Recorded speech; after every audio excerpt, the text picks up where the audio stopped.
Hey guys, what's going on? It's another beautiful day. It's nice and sunny. We've been working outside all day. And we also got this ready. Going on the bottom there. Therefore we can make some pork loin here at lunchtime when this is all nice and lit. I'll see you guys in a bit. You know what? I am freaking giving up on that BioLite barbecue. For real. I had it on for about 2.5 hours, got it going and everything. It wasn't even hot enough to cook the stupid pork loin on it. So here I am, fry panning the pork loin.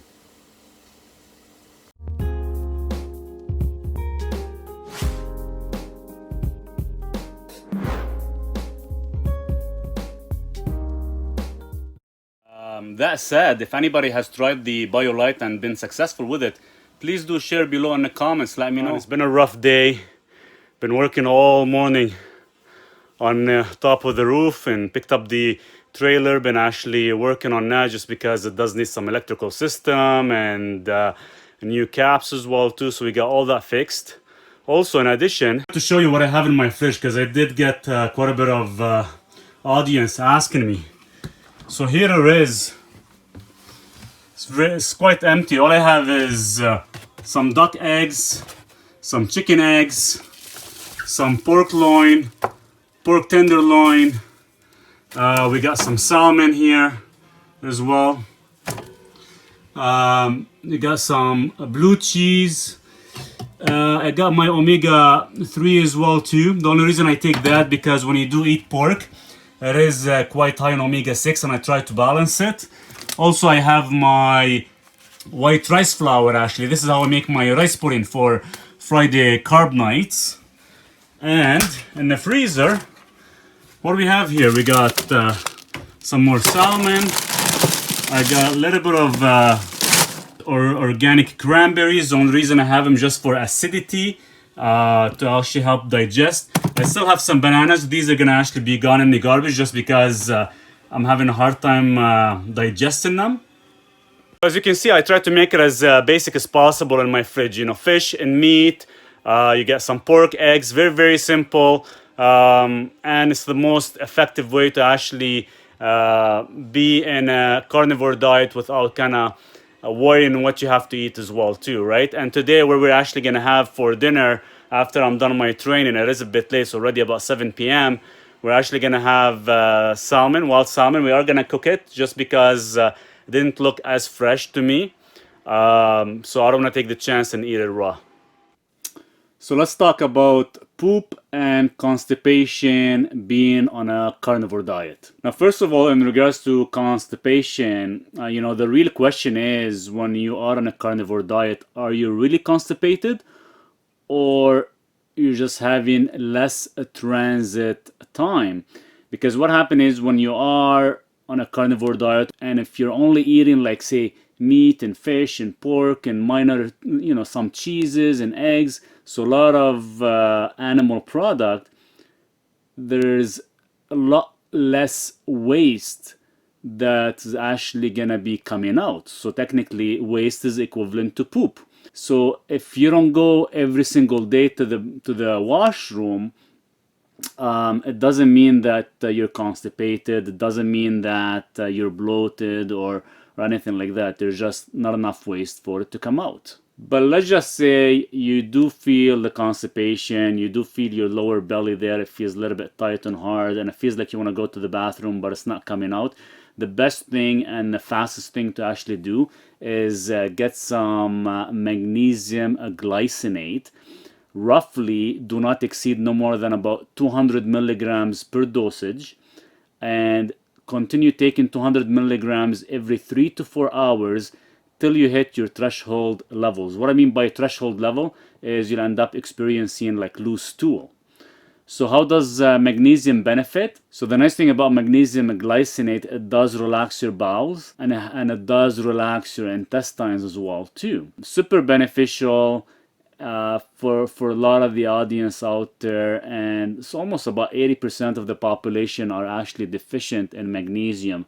And a small percentage of the carnivores who tend to overeat a lot of high protein, they do lose quite a bit of magnesium as well too. And the recommendation, based on a lot of scientific data, it's been claimed between 3 milligrams to about 10 milligrams per 1 pound of body weight. So in regards to pooping on a carnivorous diet, you probably will notice that not much waste usually comes out. The only reason is because you are eating high dense nutrient food, and there's nothing really tempered with that food, right? So that food is a one ingredient food. For example, if you're buying steak, ribeye, roast, you're buying eggs, you're buying some pork, it's only a one ingredient food.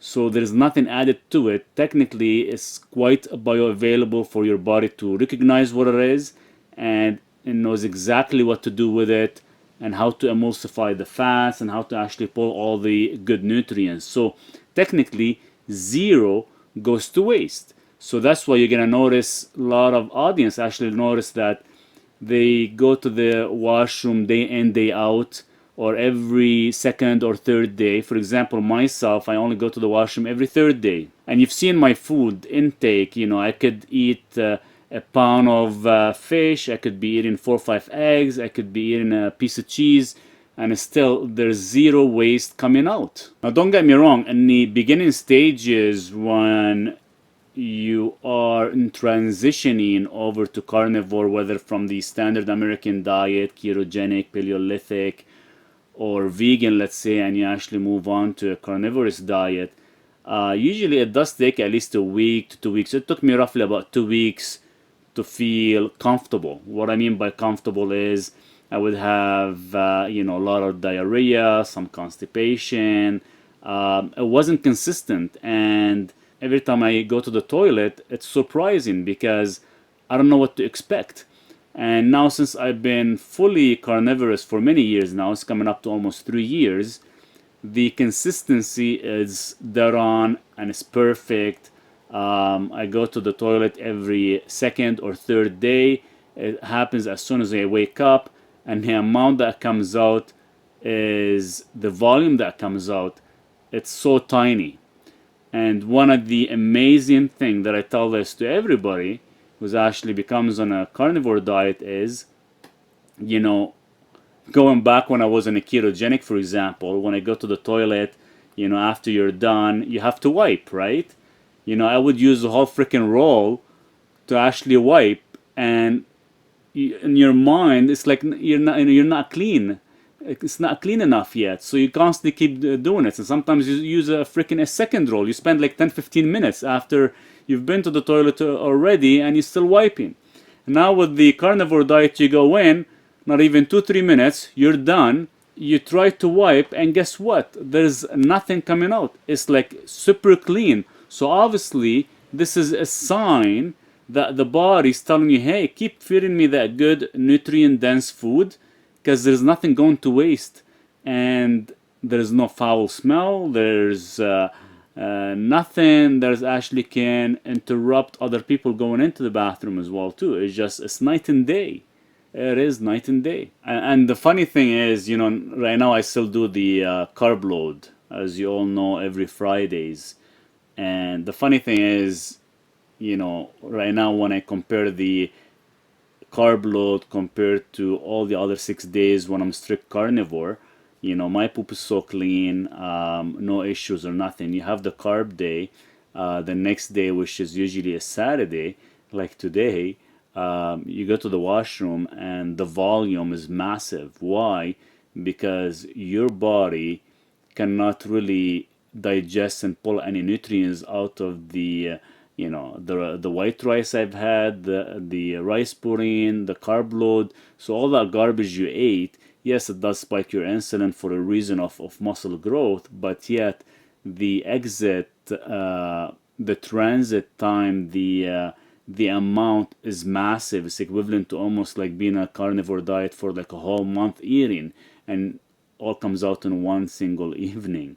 So it is night and day actually when you are in a carnivore versus almost like eating an unhealthy so-called diet. So one last thing I wanted to add is, if you do pass that period of adaptation, 2 weeks or 4 weeks, and you are still experiencing any type of issue, such as, let's say, diarrhea, or you've noticed that there's a lot of floaters happening when you're actually pooping, don't worry too much about it. When your gut bacteria get used to the transitioning, everything should definitely stable. If it doesn't, sometimes it could be that you are consuming way too much of a fat intake per meal.